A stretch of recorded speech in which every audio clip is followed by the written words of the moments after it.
There's a question everyone's asking, but nobody wants to answer it. Was able to deal with Epstein, she was able to deal with Maxwell, but she has not been able to deal with her husband and the from her husband until now. Two of the most famous survivors of one of the worst crimes in modern history, both targeted, both isolated, both silenced, but only one of them made it out alive. I am making it publicly known that in no way, shape, or form am I have made this known to my therapist.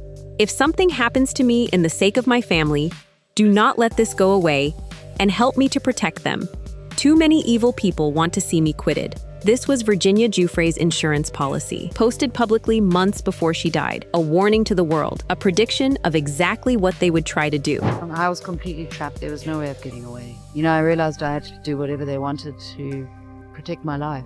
But here's what nobody is connecting. The same people who trapped Juliette, the same network, the same playbook. They used it on Virginia too, and this time they succeeded. This is how they silenced the woman who knew too much. By late 2023, Virginia Giuffre was the most dangerous person to the global elite. Not because she was the loudest, but because she knew the truth and she refused to stay quiet. She had already done what nobody thought was possible. She brought down a prince. Wait, when a school bus driver comes at you, driving 110 kilometers, as we were slowing for a turn, that no matter what your car is made of, it might as well be a tin can. Wrong context. Let me reframe. Virginia's civil lawsuit against Prince Andrew forced the British royal family into the most embarrassing corner imaginable. The BBC interview, where Andrew claimed he couldn't sweat. The settlement reported at $122 million. The loss of his titles, the end of his public life, all because of Virginia. But that was just the beginning. The real threat was coming. In 2024, she was about to release a memoir, Nobody's Girl, a ticking time bomb filled with names, dates, locations, and details that hadn't been made public. Details that could unlock the entire Epstein files. Details that could lead to arrest. Details that could cost billionaires their freedom. For people like that, there's only one solution. To understand what happened to Virginia, you have to understand what happened to Juliette first. Juliette was recruited at 20 years old, a young woman from South Africa, starstruck to be in the presence of billionaires and celebrities. But within hours of her arrival at Epstein's Island, she realized the truth. As soon as the airplane took off from Teterboro Airport, I was driven to the airport there, and Epstein started touching me forcibly between my legs, and the other girls were laughing.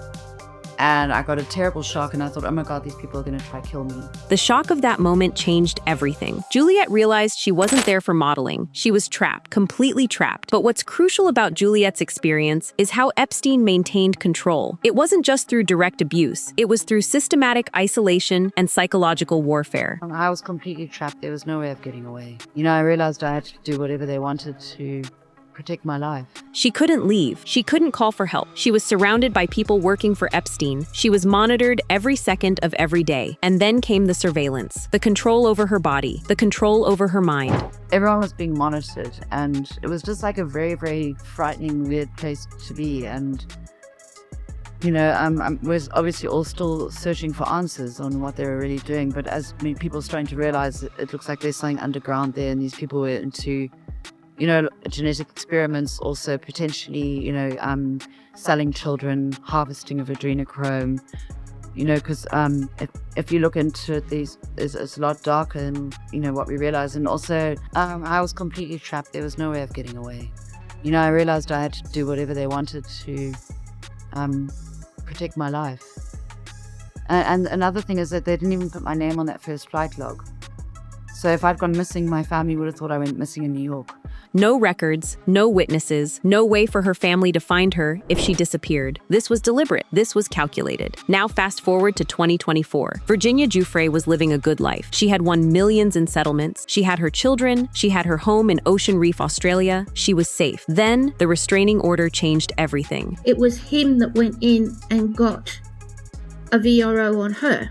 So that puts her in a situation and explains a lot about the violence restraining order, in that he's taken it out and she's not had the opportunity, before she had the opportunity to do so. A legal restraining order, not from Epstein, not from Maxwell, but engineered by her estranged husband, Robert Jew. The order forced her to leave her safe home. The order separated her from her 3 children. The order stripped away everything that gave her stability and protection. Think about that strategy. It's brilliant in how evil it is. You don't need to physically trap someone anymore. The legal system does it for you. The court does it for you. The judge judges do it for you, and the victim looks like she's losing her mind. I am making it publicly known that in no way, shape or form am I have made this known to my therapist.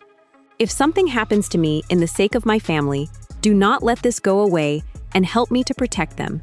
Too many evil people want to see me quitted. This is the same psychological trap that was used on Juliette. But Juliette was 15 years old on an island with no legal recourse. Virginia was a grown woman with millions of dollars, and they still got her. By March 2024, Virginia was living on a small, isolated farm in near Gabby, rural, dark at night, far from neighbors, far from police, far from help. Sound familiar? But here's the most damning part. Virginia wasn't naive. She knew exactly what was happening. Years before her death, she had warned the world. She understood the threat. She understood the power of the people arrayed against her. She had lived through the Epstein experience just like Juliette. She knew how these people operated. These were not people to be crossed.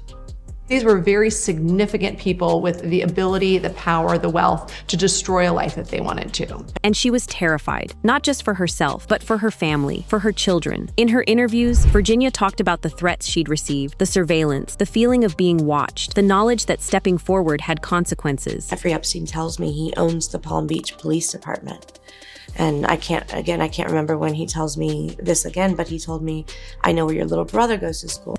That's not a random threat. That's a direct message. We know where your family is. We can reach them anytime. Stop talking or they disappear. Virginia lived with that fear her entire life after Epstein. But unlike other victims, she refused to be silenced. She went public. She took Prince Andrew to court. She filed lawsuit. She gave interviews. And then she decided to write a memoir that would name more names and expose more secrets. That was the moment the network decided she had to go. I have been informed from the FBI there has been a credible threat against me. Virginia posted this on Twitter in 2019. This was her insurance policy, her public warning to the world. She was literally predicting exactly how they would try to silence her and cover it up. She knew they would make it look like suicide. She knew they would blame depression over losing her children. She knew they would create a narrative of a broken woman who gave up. And she was trying to tell the world, don't believe that lie. When a school bus driver comes at you driving 110 kilometers, as we were slowing for a turn, that no matter what your car is made of, it might as well be a tin can. The FBI, the agency that was supposed to protect her, the agency that had all of Epstein's files, and they were informing her of credible threats against her life. The trap was already being set. On March 24, 2024, Virginia Giuffre was involved in a car crash. Or rather, she was hit by a school bus while driving with her family. But the details of what happened don't match what the authorities claimed. Virginia's own account was harrowing. Letting a driver leave the scene of a major crash without police checking him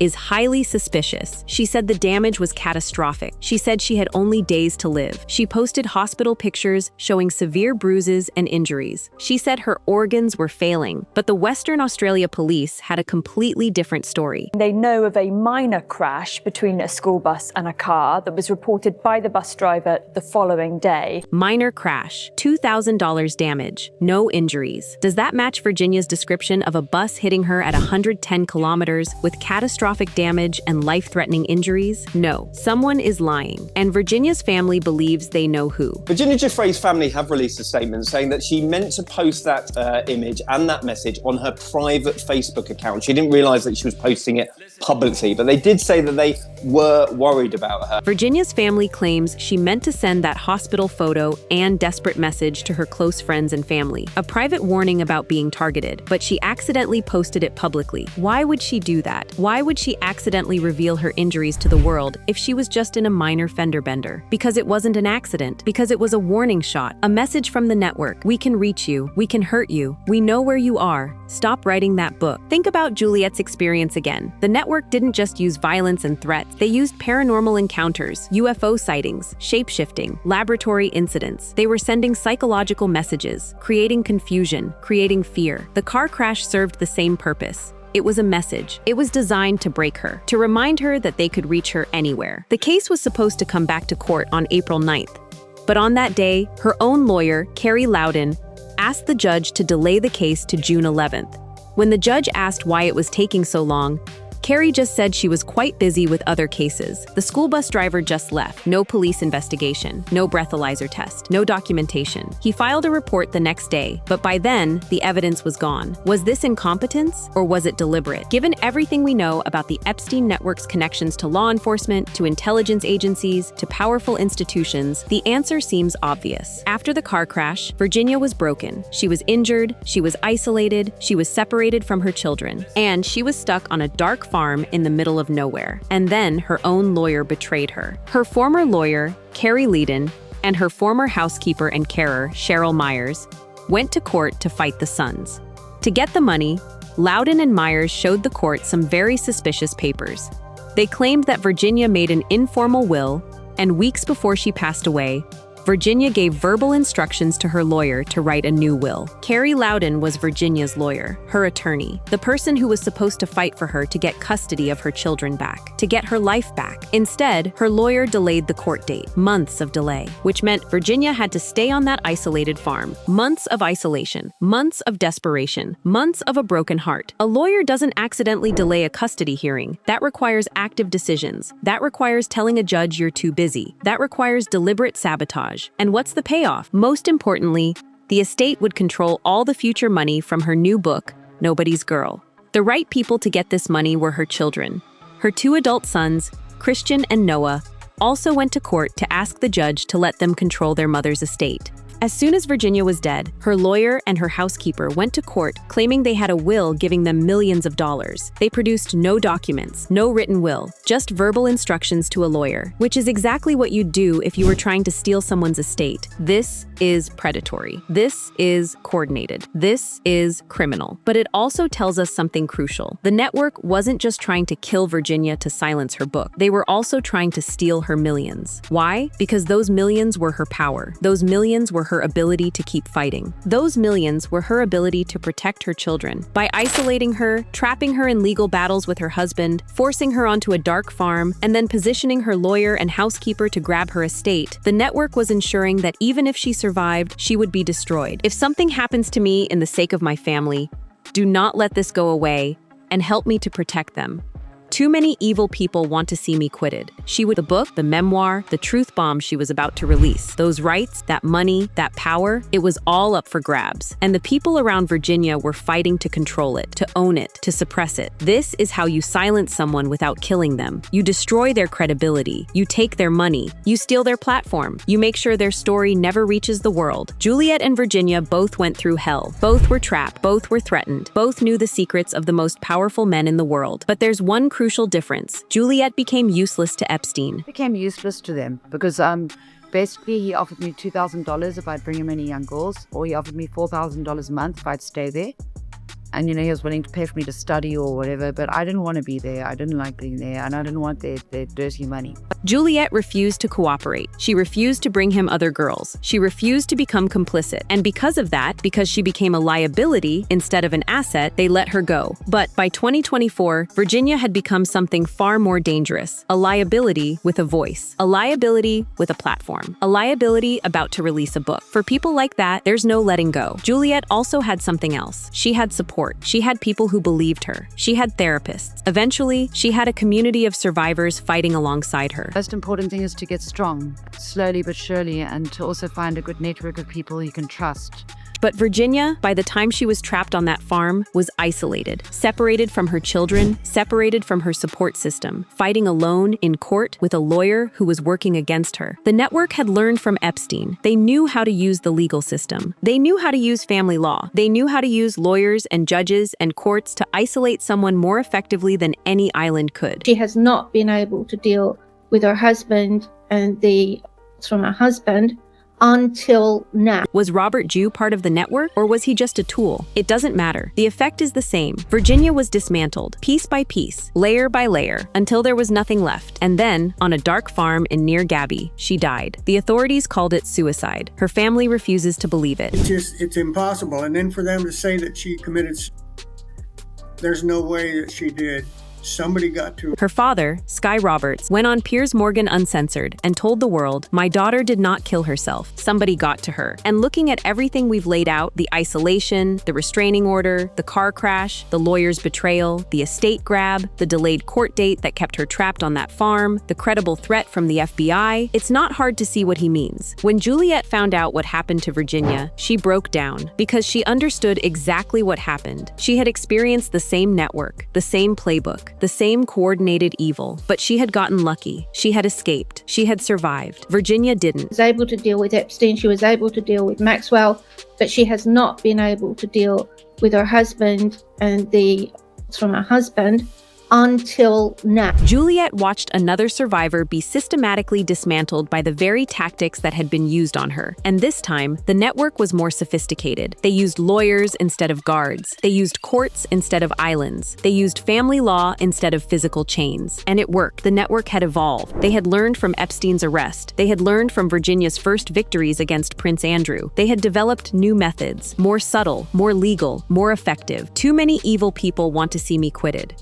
I am making it publicly known that in no way, shape, or form am I have made this known to my therapist. Virginia knew. She literally predicted her own death. She posted a warning to the world months in advance. She told her therapist, she told the FBI, she told her family, and they still got to her. Not with violence, not with obvious murders, but with legal strategy, with patience, with coordinated pressure from multiple angles. I was completely trapped. There was no way of getting away. I realized I had to do whatever they wanted to protect my life. For Juliette, watching Virginia die was a reminder that even winning sometimes isn't enough. Even money isn't enough. Even fame isn't enough. Even having your story believed isn't enough. Because the network is patient, and the network is powerful. And the network has access to lawyers, judges, and systems that most people can't fight alone. Virginia's book, Nobody's Girl, was never fully released. Her memoir, which was supposed to expose new names and new details, was incomplete. Her voice was silenced at exactly the moment when it mattered most. She knew it. She knew what she'd told them. And some of those names are not public. So authorities have those names in the Epstein files? Presumably, if somebody kept them in a file cabinet in an efficient way. We'll never know what Virginia was going to say in that book. We'll never know which names she was going to expose. We'll never know which powerful people she was going to implicate. But we know it was enough to scare the network, enough to trap her, enough to isolate her, enough to silence her. And we know from looking at what Juliette experienced, what other survivors have shared, and what's in the Epstein files, that there are dozens of powerful men still walking free, still connected, still protected. There's that much evidence that could have all of these people locked up for the rest of their lives. Why are they still walking around free right now? This is the question that haunts everyone looking at this case. The files are partially released. The evidence is there. The names are known. And yet, people like Prince Andrew still have resources, still have lawyers, still have connections. People like Michael Bay, who Juliette met at Zorro Ranch, still work in Hollywood, still have platforms, still have power. The question isn't whether these people are guilty. The evidence is overwhelming. The question is, why haven't they been held accountable? And the answer, based on what happened to Virginia, is terrifying, because the system itself is part of the network. Jeffrey Epstein tells me he owns the Palm Beach Police Department.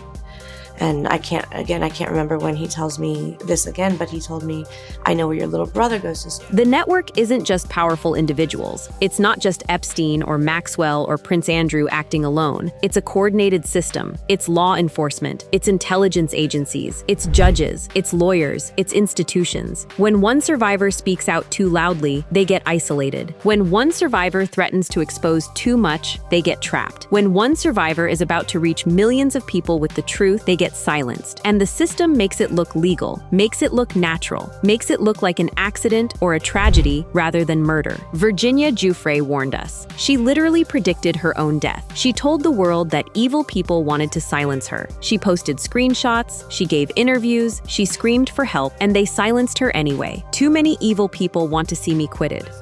I am making it publicly known that in no way, shape, or form and I have made this known to my therapist. Juliette survived, but every day she carries the weight of knowing that the network she escaped continues to operate, continues to hunt survivors, continues to use the legal system as a weapon. Her story, and Virginia's story, and the story of every survivor who has spoken up is a warning to the world. The Epstein network didn't die with Epstein's arrest. It evolved. It adapted. It learned how to use courts instead of islands, lawyers instead of guards, and systems instead of men. And that makes it more dangerous than ever. The question now is, will we listen to the warnings? Will we believe the survivors? Will we finally hold the network accountable? Or will we wait until they silence the next one? It's time for these monsters to be exposed and get something they can never get back, which is their freedom. Virginia's father is still waiting for justice. Her children are still waiting for answers. Her story is still waiting to be told completely. And somewhere out there, another survivor is being isolated. Another survivor is being trapped. Another survivor is being positioned for silencing. Unless we demand accountability, unless we demand justice, unless we refuse to let their voices be erased. That's the real story, and now you know it.